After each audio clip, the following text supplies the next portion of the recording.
We think there's a physical explanation, okay? And they would have reasonable grounds for that, because in most cases there would be. However, ITCCs are more powerful in this respect, okay? Because you know the starting point, you know the origin of the causal chain, you can identify the point where that chain disappears from the physical universe, and you can identify the point where it comes back in. It's a lot easier to measure and observe and tell what's going on there. And that's why, in fact, the ESP experiments and other psi-related experiments that involve ITCCs are so powerful, which is why the physicalists are scared to death of them. I've been reading physicalist literature for a long time, and these folks won't even look at the evidence because they know what the implications are if they acknowledge that this stuff is real. And so they refuse to even accept the evidence without even investigating it, for the most part. They'll rely on third-party skeptic assessments of this and stuff and assume that that's accurate. Okay, so that's the first part. That's the first way that psi is essential to preserving the whole idea of consciousness as consciousness in itself. Okay? So here's part two. I'm going to hit this fairly quickly. It does a further thing for us, okay? We usually think in terms of consciousness, in terms of being awake and aware and all that. I refer to that as conscious awareness. We also have, of course, the subconscious and maybe the unconscious. I don't want to go into all of that. But we've got conscious awareness and subconscious, and we're used to thinking in that dichotomy, kind of a dualistic way of thinking about consciousness, okay? And I think we make a mistake in dividing those things. And it allows the physicalists actually some leverage when we do that. And this is the mistake that Susan Blackmore makes, in that she focuses only on conscious awareness as consciousness, when I think we need to include both of them. And this was actually mentioned yesterday, and I've already forgotten who talked about it. Talked about having a broader notion of consciousness where the whole human mental life, whether it's above or below the liminal threshold, is regarded as consciousness. And I think we need to address it that way, and I'll explain why. Okay, first of all, I'm going to give you some remote viewing examples because they'll illustrate my point. And plus, you'll think they're cool, I hope. Okay, so this is a famous example from StarGate. This was the famous Typhoon submarine session that Joe McMoneagle did. They were given a coordinate, geographic coordinate, and they started describing this big building, which was the goal. Now, we knew what the building looked like. We didn't know what was going on inside of it. It was this huge, massive building the Soviets had built in a shipyard in the Kola Peninsula. It's about a quarter of a mile from the water. National Security Council was afraid they were building a fleet-sized aircraft carrier in there. That's how big the building was. Okay, and that would have changed the balance of power. There was all kinds of worries about it. So somebody on the council, a staffer on the council, knew about the IRVA program and tasked the program with trying to find out what was in the building.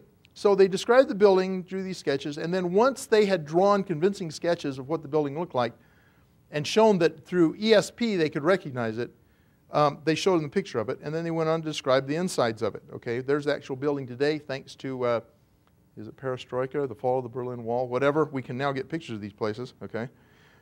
There's the building again, okay, and there's a satellite view of it. Okay, there's a viewer sketch of it based on just RV sort of information and how it looks. And then they said that inside this building are these things that either are pregnant kazoos or submarines. Okay, more diagrams. I'm gonna kind of burn through these because I'm running short on time. Picture of what the inside of it actually looks as compared to what they sketched. Remember, this is all RV data, and you'll understand how significant that is in a minute. Okay. Again, they described this huge crane and all that. And then Joe McMoneagle drew this sketch of the submarine and described it, okay? And he put the missile tubes in front of the sail or the conning tower, which at that time was heresy, considered heresy by naval architect, because you never put missile tubes in front of the sail on the sub, because when you open the tubes, the water would pour in, right? Okay, well anyway, and he described this sub as being huge, okay? And here actually shows you a picture of a Typhoon tied up at the very dock many years later next to a Kiev-class, whatever you want to call it, service combatant. It's kind of an aircraft carrier. And you can see that sub is huge because this is an aircraft carrier-sized vessel here, and that sub is huge, okay? So anyway, 10 months after the last remote viewing session, they floated out the Typhoon. The NSC had thought the remote viewing stuff was bogus. Nobody in the Western world knew what was in that building. And yet, when the sub came out, they found out that it was exactly as Joe McMonigal and the other viewer that worked on this had described it. You can see how they compared. There's a few differences, but you can understand how those would be. These are the things that were correct. There were 3 to 4 submarines inside the building. Construction was of a huge submarine with tubes in front of the sail. I got 1 minute to go, so it would be launched in several months. Okay, so here's some more examples. You can see how close those come. This is an ARV. You wouldn't know what that was looking at it until you saw the feedback photo. Now I've got 3 sessions on the same target in different years, all done double blind.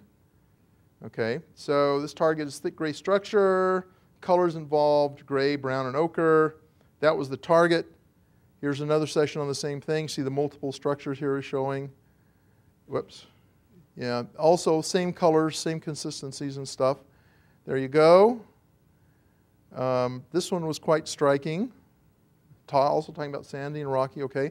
The point of this is that all of these things, these colors and everything, involve qualia. They involve conscious experience. And yet that is emerging from the subconscious. Remote viewing is clearly implicated in subconscious experience.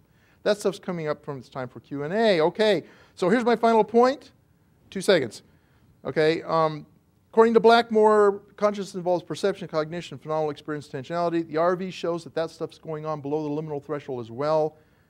We specify consciousness too narrowly, and limiting helps the physicalist by limiting our specification of consciousness. And so 2 ways ESP helps is evidence that physicalism is false and that specification of consciousness is too narrow. We can support consciousness through our ESP, right? Okay.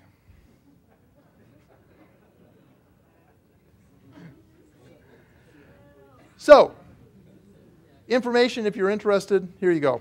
Okay. Thank you very much. Thank you, Paul. Jim Beekler. I agree with almost everything you say, but I would go, and I think you did a very good job. Some things you say, I say in my own writings, but I would go a bit further in that you're talking about physicalism, but there's a further separation in the physical world. Things that are material are physical, but not everything that's physical is material. We also have the electromagnetic and gravitational fields, which are completely physical, but non-material. So I would posit that consciousness is actually a field structure, or life is a field structure, mind is electromagnetic structure, and consciousness itself is magnetic potential structure. Okay. Completely non-material, but still physical. Okay. First of all, I agree. If I'd had 45 minutes, I'd have gone further too. Okay.